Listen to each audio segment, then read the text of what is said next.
Hi everybody, this is going to be my kind of recap video of my weekend that I had a while ago to the Fest for Beatles fans, which we all know as Beatlefest for many, many decades. It'll always be Beatlefest in my heart and a lot of other people's hearts. I want to thank, first of all, Mark Lapidos and the Lapidos family for doing this. Mark, if you're watching, I hope you continue this for many years to come, any way you can, because we really need this, and it's great for people to get together and fans to have a good time every year. And, Mark started this in 1974, and here we are. Before you know it, it'll be the 50th anniversary of the Beatlefest, or Fest for Beatles fans. And this particular fest is probably my very favorite of the ones that I went to. I went there on Saturday and Sunday. That was March 10th and March 11th, 2 days. And I met there for the first time a couple of people that I know from the YouTube community, one of them being Beatle Brad. And I'm doing a shout out. Brad, he has a great channel. Make sure you check it out. A lot of great Beatles stuff to show. He's a very personable, likable, hilarious guy. He kept me in stitches from start to finish, making me laugh, and that's always a great quality in somebody. I loved meeting him and Mrs. Beatle Brad. So it was absolutely terrific. I can't say enough. I could go on the whole video with that. Plus, I also met Alan C. Records. I'll talk more about Alan later on in this video, but first time meeting Alan, it was terrific. A really nice guy. We had a lot of great conversations. Really at ease with him. Terrific guy. He's got a channel too, Alan C. Records, ALLAN, and put the letter C and then Records. And you'll check him out. Now, of course, I can't forget the one and only Beatle Vinyl 85. That's Marvin. We all know and love him here. I've met him a lot of times by now. He's become like an old friend. I've seen him at Paul McCartney concerts. I've been with him not only at the couple of Beatlefests now, but at my local record store. So we've met up a bunch of times, and it's always great to see him. Oh, I almost forgot to mention one guy who I told myself I had to mention at the beginning of the video, and that's Astros Jer. Astros Jer very often will leave comments, and he's a real dedicated viewer of mine, if you will. So great meeting him and talking with him. We talked for something like an hour first night, all during while Liverpool was making their concert appearance. We were having a nice discussion, and it was terrific meeting you. And I just wish I had gotten some footage, but for whatever reason I didn't get around to that. But there's always next. So now I'm going to get into talking about the fest, okay? As I say, it was the weekend of March 10th and 11th that I went, 2 days. Oh, and before I do this, I want to urge everybody out there, this is going to be something I'm going to be doing all year long. I'm going to try to really assemble a lot of people out there for the next one, next March of 2019. Save your nickels and dimes and dollars, I guess, now, because it can be a little pricey if you're going to go and admission and stay overnight and all that kind of stuff. But I'd like to see as many people of the YouTubers out there who watch the channel, people who comment and people who make videos getting together. It'll be amazing. It'll be an amazing fest. And as my friend Anthony just pointed out to me, which I hadn't even considered, the next Fest for Beatles fans of 2019 will be the 55th anniversary of the Beatles coming to America. 55 years, so that'll be a special one. Well, here's the booklet, the itinerary. This was the 50th anniversary of not only the White Album, but Yellow Submarine, so that was the design. And this is always a great guide. You see the people that are going to be at the fest, the guests, the authors, people having bands and things. And just really terrific to hang out with these people and talk to them. And you have the schedule, what's being shown every day, the events. So I always have this. Now, I did pretty well, I think, at the Fest for Beatles fans. It's funny, a lot of people were saying, and myself included, we noticed that the dealer's room has gotten smaller. And it's probably because the tables are kind of pricey, I think. But, I'm not one to know for sure, but I think that's what the talk is out there. But nevertheless, I bought more stuff at this particular Beatle Fest than I did in many Beatle Fests, I think, combined. And I'm going to start, before I get into the stuff, I talked about Alan C. Records. This is the first thing I'm going to show you. Alan C. Records, you can see my video. If you watch my video where I show you the highlights of us attending the show, Alan C. Records presented all of us, Beatle Brad and Marv, myself, I'm going to let the train go, folks. I hope you don't mind. It's inevitable. He gave us a gift. Each one of us, he gave this CD collection. It's Beatles Alpha Omega Volume 2. And this was a interesting bootleg that had come out. I did a video on it. If you want to look it up, look back to a video. It tells you the history. My video is called The Mystery of the Beatles Alpha Omega album. And this kind of came on the market, and of course it was quickly pulled by Apple Records and Capitol, and they decided to issue their own 1962 to 66 and the 67 to 70 red and blue albums to kind of combat this. But what I'm going to do is, I haven't opened it yet. I figured I'd do a live opening here, and it should be relatively easy. You just take the cellophane off here. I want to see, you know, what the discs look like exactly. And maybe it's not that easy, so I'll use my X-Acto knife here that's always by my side. Okay. And it was very nice of Alan to do this. None of us expected it. He surprised us totally. And there you go. It's a, how many discs are in here? 3-disc set. Look how nice the discs are. All 3 discs. And what's on here are basically just a lot of different songs from the Beatles, but since this came out in the early 70s, 1971 I believe, there's also a few solo songs on here from the early 70s, and the 3rd disc looks the same. And, you know, it was kind of like, I think it was a needle drop. I think they just took it off the records back in the day and made a collection like this, like a hits collection. So anyway, thank you, Alan, so much for that. Now, I'm going to show one other record that I got here. The only record, the only vinyl that I got at the Fest for Beatles fans, which is kind of surprising because they have a lot of vinyl there, was something I've been looking for a while. It's Paul McCartney's 2007 release, Memory Almost Full. And I have this already on vinyl, but I have it from a French copy. And I don't know why. I always wanted to get the U.S. copy. So I found the U.S. copy sealed in the cellophane. I'm not sure I'm ever going to open it because I have the French album to play. That's already open. And I'm probably just going to keep it like this, but you never know.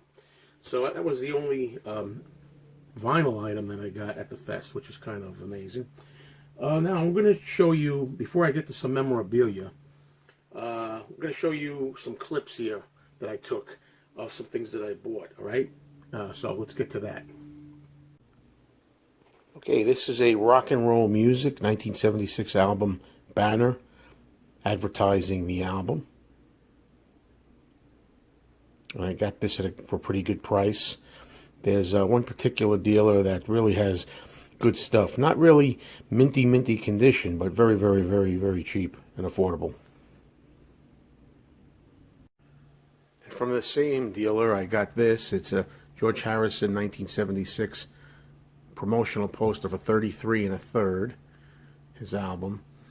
And again, you know, very, very affordable.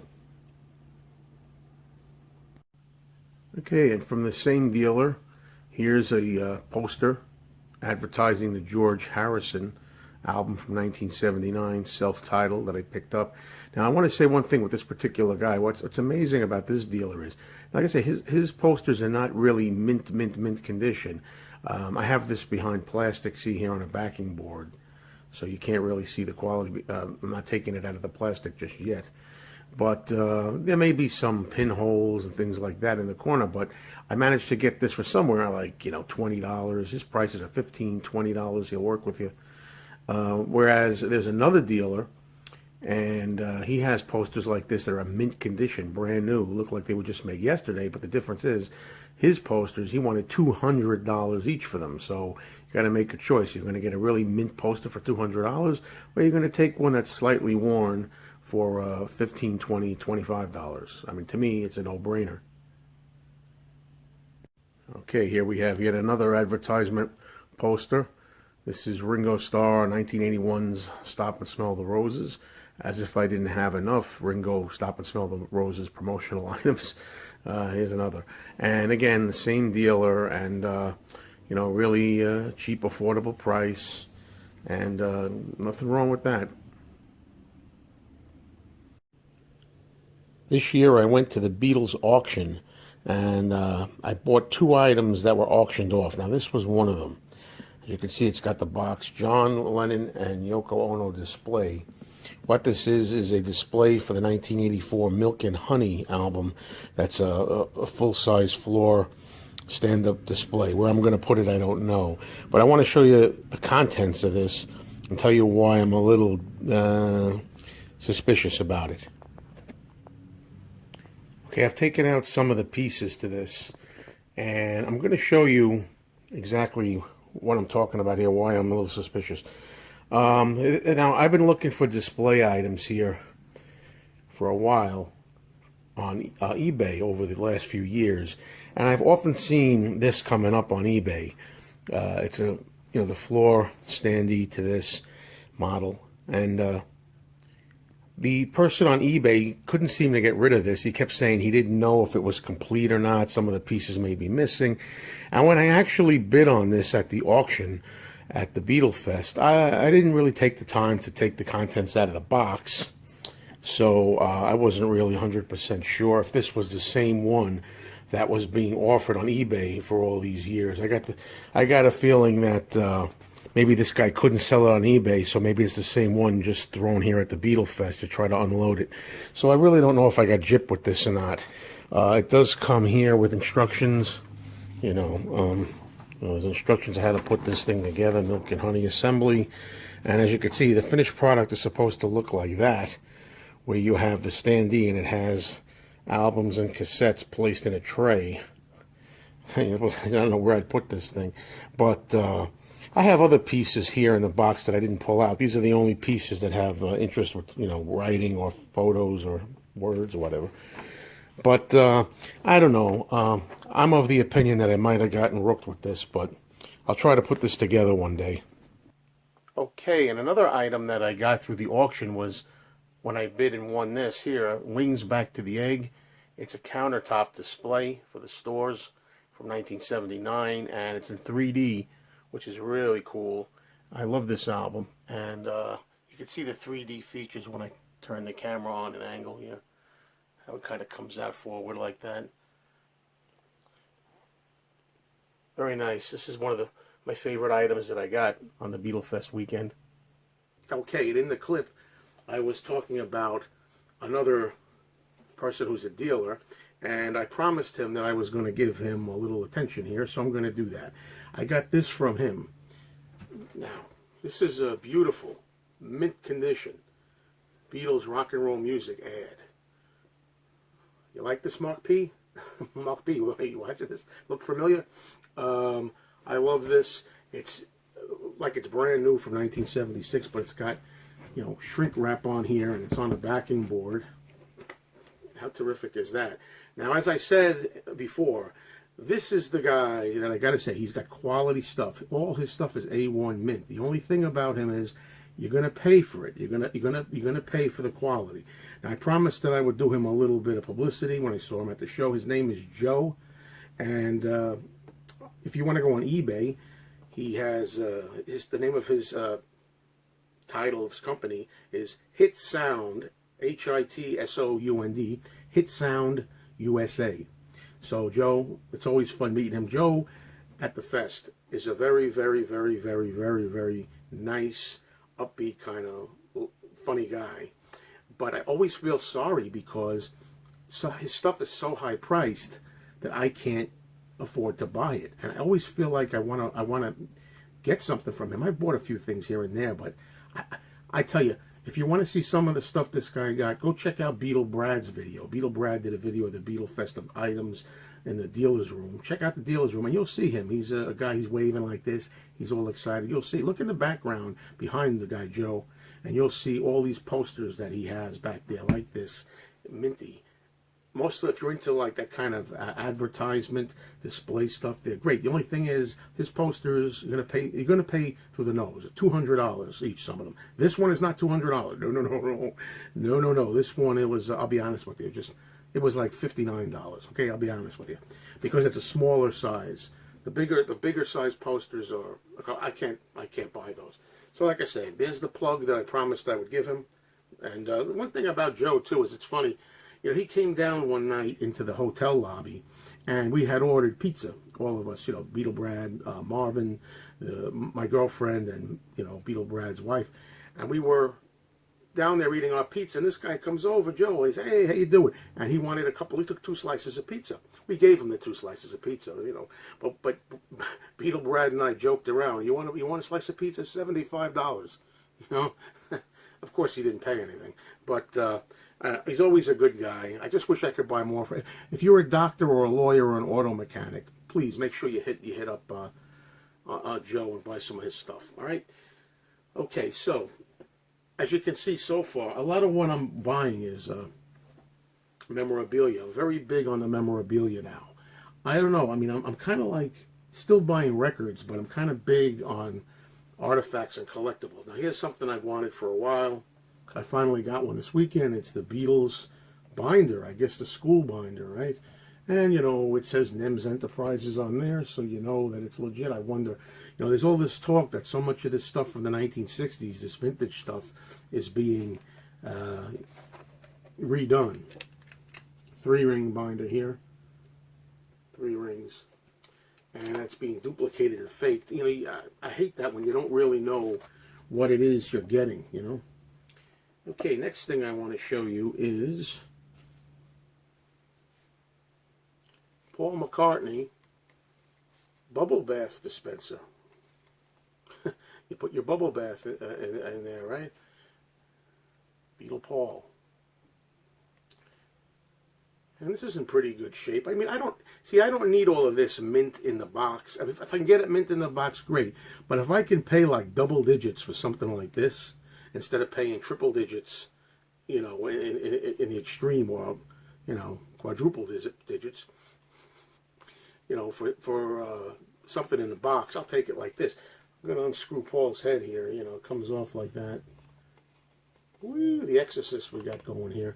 And you got your bubble bath. There's nothing in here. It's empty, but you can still smell the sweet scent of fresh roses and bubble bath in there. So somebody had their bubble bath with this. And, you know, it's got the NEMS logo on the bottom.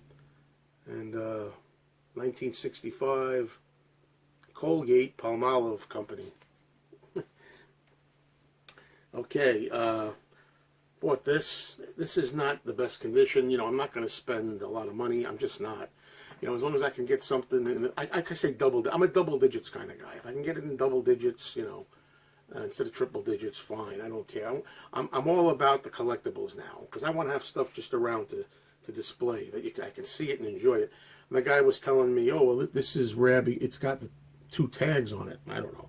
He said that you don't find these usually with the tags on it. The tags are usually ripped off. Well, that's nice. But besides the fact that this is a little on the dingy side, which, you know, you can understand, there's a couple little spots there, you know. I actually see a lot of writing on the back, and I can't read all of it. You know, not all of it is discernible. Some of it's very, very light pen, but I can read like up there where it says, to all kids who are Beatle fans, me. You know, and, you know, believe it or not, I actually like sometimes when there's writing on certain things. Like here it says, Mrs. G. Harrison, in parentheses, Linda Furland.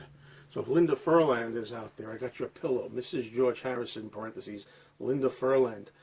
And, you know, really, even though we like things mint, I think when it comes to certain collectibles, even some record albums, I don't mind when there's writing on the back saying, I love Paul, or I want to marry Ringo, or, you know, John Forever, or anything. It kind of makes me feel like it's part of the experience of what Beatlemania was like. So I don't always mind it, thankfully. I'm glad that I like records in mint condition. I like my records to be in mint condition, but I don't need my posters and, you know, artifacts and memorabilia necessarily to be in mint condition. Well, I think that's about it, except for a couple of things.